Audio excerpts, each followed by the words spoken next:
Thank you, Clive. Hello and welcome to Look North. On the programme tonight, the number of children being taken into care has increased over the last decade, but what support is there for parents? At the beginning it's really overwhelming, especially if you haven't got the support, so you feel alone and you have nowhere to go.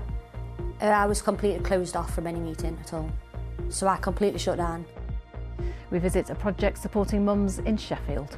Also tonight, after years of delays, it's confirmed that a new £400 million fleet of trains will start running between Sheffield and London next month.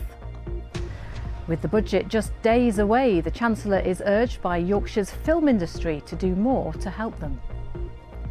And we spill the beans on next year's headliners for the Tramlines Music Festival in Sheffield. And it's been another very cold day, but this relatively short cold snap is on its way out. It's turning milder over the weekend, but much more unsettled. Join me for the latest forecast.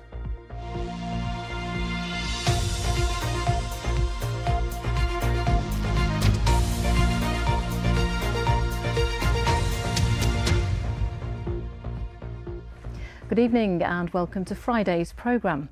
First tonight, the number of children in the care system in Yorkshire has been rising for the past 10 years, putting pressure on children's services and charities who support families. New figures published this week show there are now more than 7,300 children in the care system in Yorkshire. That's a 2% drop on last year, but an increase of 25% over the past decade in our region. In 2015, there were 5,800 children in care across Yorkshire. So what's being done to support parents both before and after children are removed from their care? Our social affairs correspondent Emma Glasby has been to see a project supporting mums in Sheffield that's thought to be a UK first. Is there hope for those who take the road less travelled, who choose to take that chance? I am the one chasing my rainbow, no matter how long it may take. I am the one wishing upon a star, wishing for that lucky break. A poem written by a mum on a unique project in Sheffield. The charity Target Housing set up the Growth Project to provide homes, family homes, to mums who've had their children removed from their care or are at risk of having children removed. At the beginning it's really overwhelming, especially if you haven't got the support. So you feel alone, very scared, you feel very trapped and you have nowhere to go. I was completely closed off from any meeting at all, so I completely shut down. Mums are set up in homes like this one, but alongside housing, the Growth Project gives them a dedicated psychologist and family court advice. This mum is being supported by the project and hopes to soon have her child back with her. They gave me supported housing, which was the foundation of being able to pick a lot of life back together, and they will support you within your meetings so you don't feel that you're alone. You don't feel like you've got to fight a case because they stood alongside you as well. Target Housing set up the Growth Project to support the most vulnerable women. All the mums have experienced domestic abuse. Some were made homeless after their children were removed. So a lot of women had shared that they were placed in temporary accommodation and that weren't an appropriate setting for them to have contact with children. So women might be able to have contact at home, eventually hopefully some overnight stays. But if it's a single woman applying for accommodation, then they're only provided a 1-bedroom flat.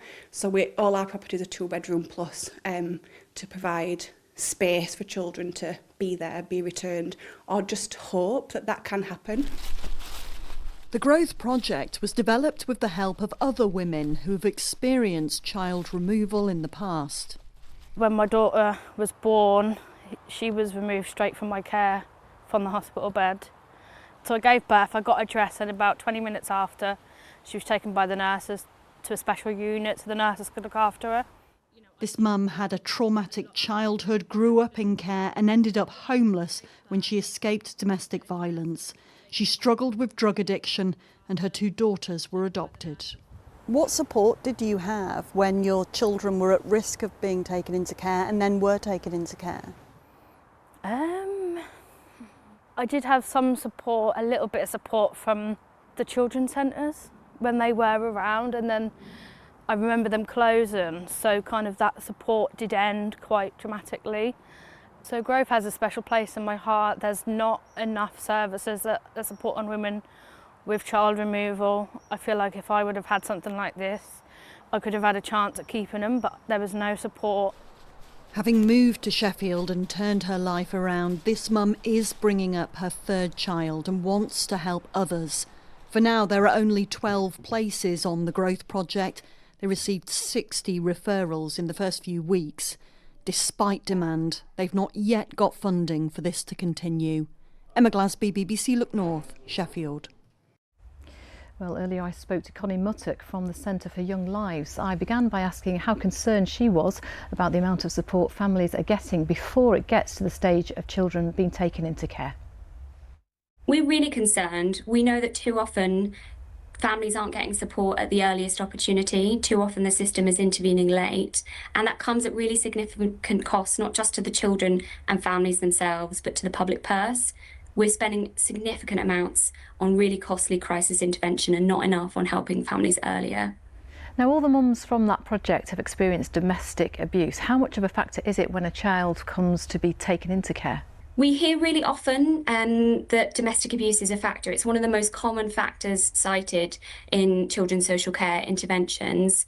And often for mothers that have had multiple children removed from their care, they've experienced abuse throughout their lives, so abuse in childhood and through to adulthood. And what we often hear from those parents is that the fear of intervention from children's social services can be a huge threat to them in fleeing the domestic abuse. They fear that if they report domestic abuse, their child might be removed from their care, and often the abuser will use that as well as a factor for control. So it's a really significant challenge, and often what we need to see is support for the non-abusive parent. Too often that's not there, and too often the blame is placed on that non-abusive parent, and intervention comes to remove the child from the home rather than supporting the non-abusive parent and the child together. And we've seen a 25% increase in our region in the number of children being taken into care. Why is this? We had a really small reduction in the number of kids entering the care system recently, but since 10 years ago, it's still much higher. What we are seeing, some of the most significant contributors to that is the lack of investment in early intervention services. And what that means is that the system just isn't equipped to come in early and help those families stay together. Too often that intervention's happening late. So it's no coincidence that at the same time that reduction has happened, we've seen a rise in the kids entering the care system. Connie, thank you very much for your time this evening. Thank you. Some more news from around the region now, and a man accused of murdering his former partner's sister and her children in a fire in Bradford spilled the petrol that started the blaze accidentally, a court has heard. Bryony Goworth and her 3 children died in the fire in August last year. Sharaz Ali is alleged to have deliberately started it in a botched revenge attack on her sister Antonia. But Mr Ali's defence said he and Antonia were wrestling with the petrol, causing it to spill. Mr Ali denies 4 counts of murder and the attempted murder of Antonia and attempting to cause her grievous bodily harm. There'll be no trams to Hillsborough for several hours on Sunday because of the Sheffield derby between Wednesday and United. It's being blamed on fans' behaviour at previous derby matches. The South Yorkshire Mayor says the service will lose £10,000 and he's urging fans to be sensible. Now, temperatures dropped to -5 in some parts of North Yorkshire last night and have only remained just above freezing for much of the day. Alongside the heavy snow from yesterday, this has led to concerns for the welfare and the vulnerable and elderly. And it's not just humans trying to keep warm. In Scarborough, a reptile rescue centre says high energy costs are making it harder to keep going as the animals need to be kept at a constant temperature. Phil Bodmer reports.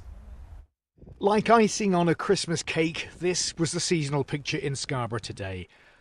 The blizzards of yesterday giving way to a cold, crisp calm. But not everyone or everything is impressed by the early Arctic freeze. Princess, the Argentinian tegu, is just one of more than 20 rescued reptiles that need warmth to survive. The minimum temperature is 26, 27. Anything for some of these animals cooler than that, they're in danger. They'll go into shock, they'll start going to sleep, and then they'll just pass away in the sleep. As the snow comes down, the heating costs go up. My daily electric bill is between £25 and £30 a day. For Dave, like many, finding enough money for the energy bills is a battle. Sweet. Behave yourself. Come on. It's not just animals that need to keep warm. At Scarborough Library, there's a safe space where people like Paul can enjoy companionship. Oh, it's absolutely essential. Not just because it's warm, but I mean, of course they have books, but what they've not got, they can get from the interlibrary service. And the staff are unfailingly helpful. I don't know what I'd do without this place. It would be disaster. Staff say the community space is open to everyone. A cold snap invariably sees a spike in numbers of people seeking warmth and comfort. What we do here is we provide everybody with a warm welcome. I think that's really important to say everybody is welcome.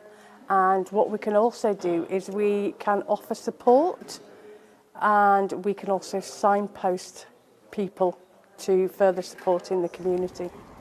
Although the cold snap is expected to give way to warmer weather over the weekend, the last 2 days are a timely reminder of the impact winter can have. Phil Bottomer, BBC Look North, Scarborough.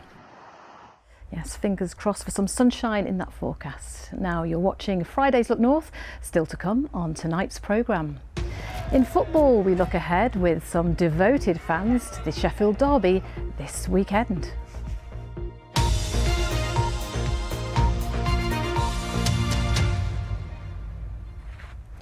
But first, after years of delays, it's been confirmed that a new £400 million fleet of trains will start running between Sheffield and London next month.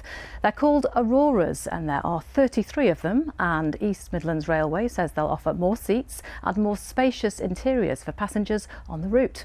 Here's our transport correspondent, Spencer Stokes. A new dawn for rail travel between Sheffield and London. These are Aurora trains, and like their Northern Lights namesake, people have waited a long time to see them. They should have arrived 3 years ago, but were delayed. Built by Hitachi in County Durham, the company says there were numerous reasons for the hold-up. Firstly, COVID and the disruption, which impacted everybody, not just Hitachi. We had to overcome that initially. And then we got into the testing of fundamentally a brand new product for the UK market. That testing's been really rigorous. But we're here now today. We delivered driver training, really, really close now to passenger service. And passengers will be able to catch an Aurora from next month on the Midland Mainline route. Over the next year, 33 trains will be rolled out, offering an extra 25% more seats. Our customers are going to notice a significant difference across the East Midlands and South Yorkshire. The change in the interior of this train is dramatic. The interior space is significant, so our customers are going to notice some really significant changes. The Auroras are bi-mode trains, electrically powered when they leave London, but then switching to diesel when there are no overhead wires. Electrification of the Midland Main Line began 40 years ago, wiring to Bedford in the 1980s, and then getting within touching distance of Leicester over the last decade. But the plan to reach Sheffield by the 2030s was paused by the government in the summer. South Yorkshire's mayor hopes it's a brief pause. We're the largest city in the UK without electrified rail services. It's not good enough. We're the fourth biggest city in England. We need to make sure that we can get more services in, more electrified services, clearly. And that's going to take money, it's going to take investment, it's going to take a real focus from the government in improving rail services. Now, they're telling us that's what they want to do, but I need to see the results and I need to see them quickly. Without the electric wires, these trains travel at the same speed as the old ones, so journeys from Sheffield to London are no faster. But at least it'll be on a shiny new Aurora. Spencer Stokes, BBC Look North. Now, the budget is less than a week away, and with plans being finalised, the Chancellor is being urged by some in the film industry in Yorkshire to do more to help them. It comes as MPs on the Culture, Media and Sport Committee have written a letter, say they want Rachel Reeves to provide extra help around the marketing of films. Our political reporter Gemma Dillon reports.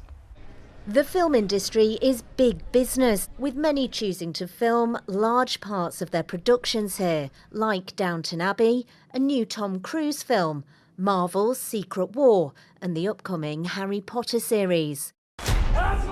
Of course, Netflix's big hit drama Adolescence was filmed and shot in Wakefield and used many local companies. Just if you come and look at this here, this is one of Stephen Graham's shirts that he actually wore in the production. Police Lot supplied all the police in the drama, many of the police props that you'll have seen. David Clayton has worked providing police props to dramas for 30 years and would like to see the Chancellor provide more support for the industry. We've seen over the last couple of years particularly where other countries have offered better tax breaks, so it might be cheaper for a production to film their entire show in Hungary, for instance. He said it doesn't just support the film industry, but the supply chain in the location as well. What you've got to think about is any production that films anywhere, in any town or city, is going to need accommodation, they're going to need feeding, they're going to need toilet facilities, and obviously all the infrastructure that goes with that, from electricians to carpenters to set designers to prop suppliers and costumes, hair and makeup. Hebden Bridge is another hotspot for productions, including the latest Danny Boyle film. People there enjoy the attention it brings. Sometimes you forget. I know when Happy Valley was being filmed, I accidentally nearly walked into Nista and ended up being part of the TV show. I know some people find it annoying, but it's of a benefit to the place. I think it's fantastic. It's lovely to see Hebden on TV. We were just watching the second episode of Riot Women the other night and excitedly pointing out the places that we can spot every time we see them. I think it's been going on so long now, it's just part of life. The Culture, Media and Sport Committee have written to the Chancellor ahead of the budget. They ask that the government should introduce a 25% tax relief for the prints and advertising costs of films claiming the independent film tax credit to support the distribution and exhibition of British films. Although the Chancellor is remaining tight-lipped of what might be in the budget this year, she has said in the past she recognises the benefit the film industry has had to the economy and provided support. But we'll just have to see what makes the final cut next week. Gemma Dillon, BBC Look North. We will indeed. Now onto the sport. Here's Sally. Thank you, Amanda. Yeah, let's start with the big match of the weekend, shall we? It's one of the fiercest rivalries in football. Sheffield Wednesday and Sheffield United will clash at Hillsborough on Sunday at noon. Now, the neighbours are struggling in the Championship relegation zone, so this derby ranks as a real basement battle, and it's bound to be a noisy one, as Paul Ogden discovered.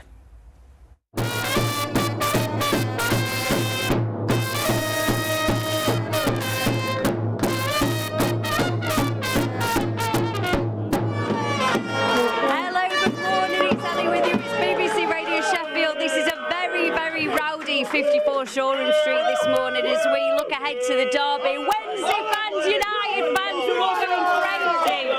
Sheffield Wednesday versus Sheffield United. It's more than just a football match, this we know. And similarly, a memorable Radio Sheffield breakfast show this morning offered something way beyond its job title to reflect the Steel City derby. In Glossop, the road is closed on the A57 due to snow. There are temporary lights on the A616. Besides the rush hour traffic updates from Wednesday and United specific suburbs of Sheffield, there was a battle of the bands and a quiz between rival fans, families and friends from across the football city divide. One-liners everywhere in a colourful cocktail of Sheffieldness, refereed brilliantly by presenter Ellie Colton. I absolutely hate Derby Day. There's people saying they're excited for it. It's not for me. It's just nerves all day. It's an horrible atmosphere. I'd love to play in a game like that, but yeah, watching it, when you can't control it, it's not nice. It's a big game for both sides of the city, really, because Sheffield Wednesday, dawn of a new era perhaps for them. We're having a bit of a sticky time of it at the moment, but could really kickstart our season with a good victory. BBC Radio Sheffield is live on air from 11 o'clock on Sunday morning from Hillsborough to bring you all the action from the 12 noon kick-off. Both Wednesday, still in administration, remember, and United fans worried about the threat of relegation as things stand. Though you wouldn't have known it this morning when Sheffield already won its own derby on the radio. Paul Ogden, BBC Look North. Now there are just 2.5 months to go until the Winter Olympic Games begin in Italy. So the next few weeks are crucial for athletes trying to qualify. Ollie Butterworth from Huddersfield and Leon Greenwood from Batley are part of Great Britain's bobsleigh team and in with a real shot at a medal. This weekend they're in the mountains of Cortina, where the Olympic Games will be held for a World Cup event. Ollie Butterworth, who used to play rugby league for Sheffield Eagles and York Knights, is a new member of the squad and says he's ready to show what he can do. A world-class outfit, so it's been amazing for my performance and to get better and to fit myself nicely into the squad. I mean, you're sliding down these tracks at 90 mile an hour, and you've got to really trust the people around you to do their job. So, yeah, trust and brotherhood is massive. So over the next 3 months, the GB bobsleigh team will drive themselves and their sled across Europe, looking to pick up medals and momentum until they come full circle and return to Cortina for the Winter Olympics in February. It's an intense schedule and teamwork is essential. Spend 3-4 months away from our families. If we didn't get on, it'd be a big problem. You know, we go down the ice for 1 minute. What do we do for the rest of that rest of the 24 hours? You know, we do get on. We have to share rooms together, sleep next to each other. You know, hearing people snoring every night. You know, it's just, but that's what it is. It's just like, again, that brotherhood. You know, we just get on so well, and that just makes us. I think that's what makes us stand out and makes us, gives us that one up on everyone else. Looks absolutely beautiful there in Cortina, doesn't it? Didn't it just? And from that beautiful backdrop to beans selling. Why have I got groceries in the studios? Well, all will be revealed. Yes, it may not be happening until July next year, but excitement is already building for Sheffield's Tramlines Festival. That's because the organisers have revealed some of the lineup today using special tins of beans, there they are, in collaboration with a food bank. It's a novel piece of marketing that's proving tasty to the festival's fans, as Kathy Killick has been finding out. Early doors at Sheffield S6 Food Bank, and there's a queue. That's good to see because these are donors. Their offerings are always welcome, but today they get a tin of beans in return. But these are no ordinary beans, oh no, these are limited edition, and they reveal for the first time some of the acts performing at Tramlines 2026. It's exciting, it's fun, you get to feel like you're finding something out a little bit early, and for once you do something good rather than just being an impatient nerd. It's such a good idea and way to support the community, bring things down, and it's just a really nice way for them to do it. What will you do with your beans?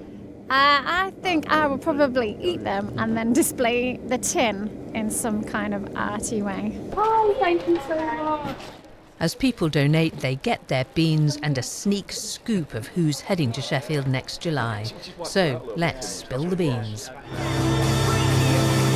First up, Norman Cook's alter ego, Fatboy Slim. His big beat dance tracks have won him a Grammy and 2 Brit Awards. He'll be right here, right soon. Next, prepare for some Loina rock from the Kaiser Chiefs. I predict some jolly wholesome revelry. And thirdly, 80s crooner turned millennial meme sensation Rick Astley. With 1 billion views on YouTube, no wonder he's never going to give you up.